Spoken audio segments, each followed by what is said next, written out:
তোমরা যারা ফেসবুকে পোস্টার প্রেজেন্টেশন করতে চাও আমাদের গ্রুপে জয়েন করতে পারো।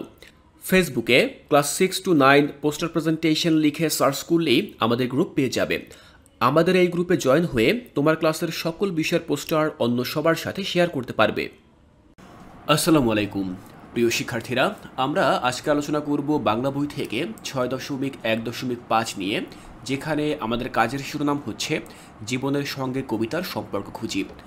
আমরা ইতিমধ্যেই আমাদের মূল বই থেকে কবি জসিমউদ্দিনের লেখা কবর কবিতাটি পড়েছি। সেই কবিতাটি পড়ার পরে এখানে আমাদেরকে বেশ কিছু প্রশ্ন দেওয়া রয়েছে, এই প্রশ্নগুলোর সমাধান করতে হবে। দেখো, নির্দেশনা বলা আছে 100 থেকে 150 শব্দের মধ্যে নিচের প্রশ্নগুলোর উত্তর লেখো।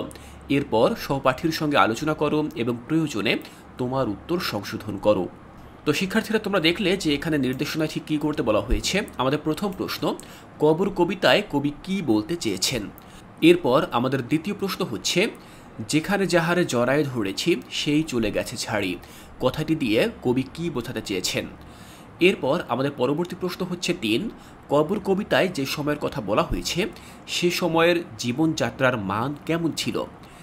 এরপরে আমরা আরও একটি প্রশ্ন পাব, 4 বলা হয়েছে, তোমাকে কষ্ট দিয়েছে এমন একটি মৃত্যু শোকের কথা সংক্ষেপে নিজের ভাষায় লিখো। তো শিক্ষার্থীরা, আমরা 4টি প্রশ্ন এখান থেকে দেখে নিলাম। এই 4টি প্রশ্ন মূলত কবর কবিতার আলোকে আমাদেরকে দেওয়া হয়েছে।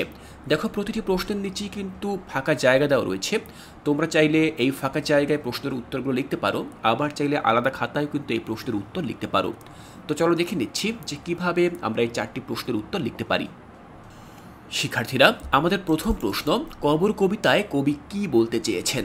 তো দেখো, এই প্রশ্নের উত্তরটি আমরা ঠিক এভাবে লিখতে পারি। পল্লীকবি জসিমউদ্দিনের কবর কবিতাটি জীবনের বাস্তবতা, মৃত্যু এবং স্মৃতির তীব্র অনুভূতি ফুটিয়ে তোলে। কবিতাটিতে কবি জীবনের অস্থায়িত্ব ও মৃত্যুর অনিবার্যতার উপর বিশেষ জোর দিয়েছেন। কবিতায় দেখা যায় কবির জীবন থেকে তার প্রিয় মানুষগুলো একে একে সবাই চলে যায়, অর্থাৎ মৃত্যুবরণ করে। প্রিয়জনের মৃত্যুর পর তীব্র বেদনা ও দুঃখের অনুভূতি কবি বেদনাবিধুর বাক্য প্রয়োগের মধ্য দিয়ে এই কবিতায় ফুটিয়ে তুলেছেন। মূলত মানব জীবন খুবই ক্ষুদ্র, আর তাই এই ক্ষুদ্র জীবনকেই উপভোগ করা উচিত।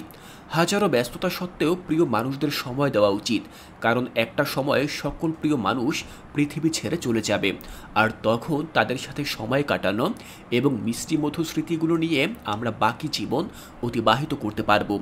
কবর কবিতা বাংলা সাহিত্যের একটি অমূল্য সম্পদ। এটি কেবল একটি শোকগীতি নয়, বরং জীবন ও মৃত্যু সম্পর্কে এক গভীর চিন্তাভাবনা। চমৎকার এই কবিতাটি পাঠকদের জীবনের প্রতি কৃতজ্ঞতা ও সহানুভূতির অনুভূতি জাগ্রত করে। তাহলে শিক্ষার্থীরা, তোমরা দেখলে যে প্রথম প্রশ্নের উত্তরটি আমরা ঠিক এভাবে লিখতে পারি। এরপরে আমরা চলে যাব পরবর্তী প্রশ্ন, যেখানে জানতে চাওয়া হয়েছে, যেখানে যাহারে জড়ায় ধরেছি সেই চলে গেছে ছাড়ি, কথাটি দিয়ে কবি কী বোঝাতে চেয়েছেন। তো এই প্রশ্নের উত্তরটি আমরা ঠিক এভাবে লিখতে পারি। কবর কবিতায় কবি জসিমউদ্দিন পাড়াগাঁয়ের এক বৃদ্ধের জীবনে স্বজন হারানোর বেদনার চিত্র তুলে ধরেছেন। জনৈক সেই বৃদ্ধ 30 বছর আগে বিয়ে করে সুখে শান্তিতে বসবাস করতে শুরু করেন, কিন্তু ভাগ্যের নির্মম পরিহাস, সেই সুখ তার কপালে সইল না। অকালেই তার প্রিয়তমা স্ত্রী মারা যায়। এরপর তিনি তার পুত্রবধূকে নিয়ে বেঁচে থাকার স্বপ্ন দেখেন, কিন্তু সেই সুখও বেশি দিন রইল না। অসুস্থ হয়ে তার পুত্র মারা যায়। এদিকে স্বামীর শোকে তার পুত্রবধূও কিছুকাল পরে পৃথিবীর মায়া ত্যাগ করে। এভাবেই একে একে বৃদ্ধ তার স্ত্রী, পুত্রবধূ এবং কন্যাকে হারান। তিনি যখনই যাকে আঁকড়ে ধরে বাঁচতে চেয়েছেন, সেই তাকে ছেড়ে পরপারে চলে গেছে। তাই কবি বলেছেন, যেখানে যাহারে জড়ায় ধরেছি সেই চলে গেছে ছাড়ি, কথাটি দিয়ে মূলত কবি বৃদ্ধের জীবনে স্বজন হারানোর কষ্টের দৃশ্যই তুলে ধরতে চেয়েছেন। তাহলে শিক্ষার্থীরা, তোমরা দেখলে যে 2 নম্বর প্রশ্নের উত্তরটি আমরা ঠিক এভাবে লিখতে পারি। এরপরে আমরা চলে যাব তৃতীয় প্রশ্নে, যেখানে জানতে চাওয়া হয়েছে, কবর কবিতায় যে সময়ের কথা বলা হয়েছে সেই সময়ের জীবনযাত্রার মান কেমন ছিল। তো দেখো, এই প্রশ্নের উত্তরটি আমরা ঠিক এভাবে লিখতে পারি। কবর কবিতাটি 20 শতাব্দীর প্রথমার্ধের জীবনকে দেখানো হয়েছে, যা আজ থেকে প্রায় 100 বছর পূর্বের চিত্র। বর্তমানে বাংলাদেশের মানুষের জীবনধারা 100 বছর পূর্বের ন্যায় ছিল না। আজ থেকে 100 বছর পূর্বে বাংলাদেশের জনসংখ্যা ছিল বর্তমানের 3 ভাগের 1 ভাগ। তখন সমগ্র বাংলাদেশটাই ছিল মূলত একটি গ্রাম। শহরের সংখ্যা ছিল কম এবং পরিধিও ছিল সামান্য, কিন্তু বর্তমানে দেশের জনসংখ্যা এবং শহরের পরিধি উভয় বৃদ্ধি পেয়েছে। তখনকার সময়ে মানুষের জীবন কৃষির উপর নির্ভর করত। প্রায় সমস্ত মানুষই কৃষির সাথে সম্পৃক্ত ছিল। তখনকার দিনে ইন্টারনেট এবং বিদ্যুৎ ব্যবস্থা ভালো ছিল না। যোগাযোগ ব্যবস্থা ছিল খুবই অনুন্নত, ফলে মানুষের জীবনযাত্রা খুব একটা সহজ ছিল না।